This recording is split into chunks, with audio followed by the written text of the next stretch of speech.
Hey, welcome to the Charlie Paparelli Show. I'm Charlie Paparelli, and this is a special segment that I'm just starting called You Gotta Solve This Problem. I'm Charlie Paparelli. For 30 years, I've been helping entrepreneurs achieve their dream of starting and building their companies. My guest today is Mike Gomez. Mike was responsible for over $10 billion in fighter jet sales to the international community. Today, he shares what he learned with entrepreneurs and business owners through Allegro Consulting. Mike got my attention when I was meeting with him at the Atlantic Technology Village, where we're both mentors, when he told me he solves the I didn't know problem. Welcome, Mike. Thanks for joining me. Hi.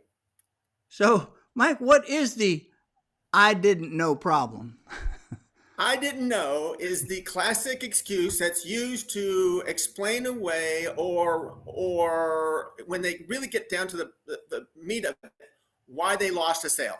So the That's it. person who says I didn't know is The salesperson that was responsible for the sale, the owner of the business, whoever the people who were involved in the sales pursuit at the end of the day, when they were told the reason the customer chose a competitor. oh, I got you. Then they go, oh, I didn't know that was important. I didn't know that person made the decision. I thought it was this person. I didn't know our software had to be compatible with that.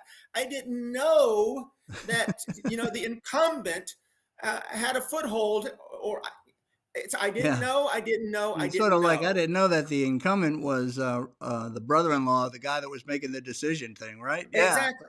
So Exactly. yeah, so that's interesting. So the salesman comes back and say, "I didn't know," Yeah. which makes a heck of a lot of sense. So how would you define that problem that sort of results in the "I didn't know"? The lack of a formal sales methodology, period. That's it.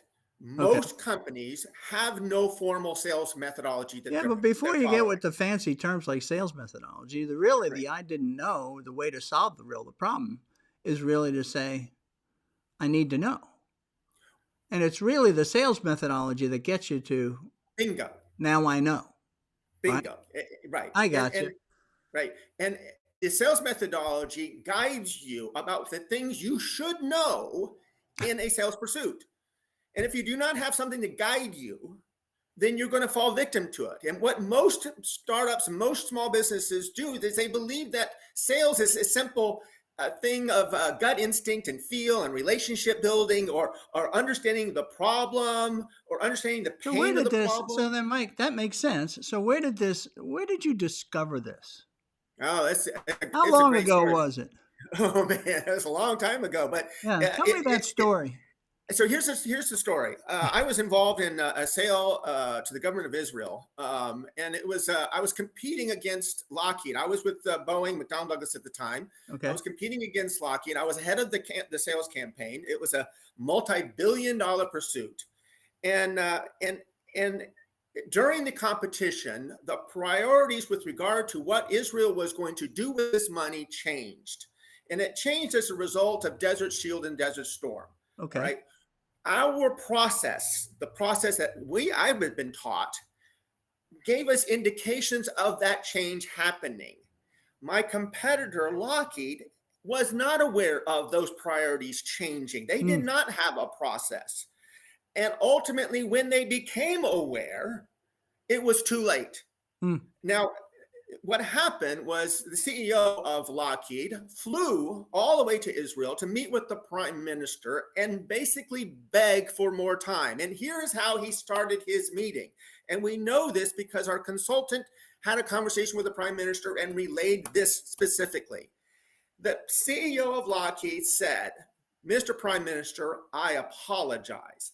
I didn't know your priorities had changed. And if Hmm. I had, my team would have presented a different solution than the one we've been talking to Wow. you about. Wow. That's the CEO, right? After This he is the lost the deal. CEO of a Fortune 100 company Yeah. having to admit that his team didn't know. Isn't that Now, something? yeah, that was back when I was in my 20s and pursuing these monster campaigns. But my process that I was taught Yeah. and I was held accountable to following kept us in the know.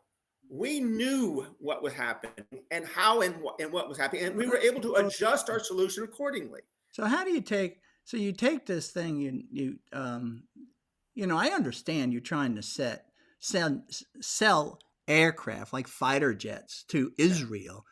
That Thank sounds you. like where do you start kind of a problem, right? But what about small business? Have you had So any let experience as you kind of took this, you started working with small business? Do you have an example that you can share with us so on what happened there? classic. This I didn't know has creeped up all at all kinds of levels. There was a small business that produced promotional items for corporations. Okay, the pins, the coffee cups, the Yeah, yeah, giveaways, yeah. things like that. They were the finalists, one of the two finalists in a competition with a big corporation, AT&T, and and he was absolutely confident. The owner of the business, Mike, we're going to win this one. We're a local small business. They want to go small business, and then they got kicked in the gut Yeah. and told, sorry, we gave the contract to this bigger company. So what didn't they know? And what they didn't know was the person making the decision Yeah. was new in that capacity. This was one of her first big decisions in this role, and her concern was risk. Okay. If I make my very first decision, it goes to this small business, even though their prices were better and Yeah. they had all the ability to meet this contract. My concern was my decision would look bad if I put Oh, too and then much if my risk in it. decision looks bad, then I'm putting my job at personal risk, Right, right? Then I'm not going to go with that guy because I'm not going to get fired over choosing the wrong vendor. correct. And Yeah. so here's the sad part about it is for this small business, they had been in this exact situation before with another big company who did this exact same thing.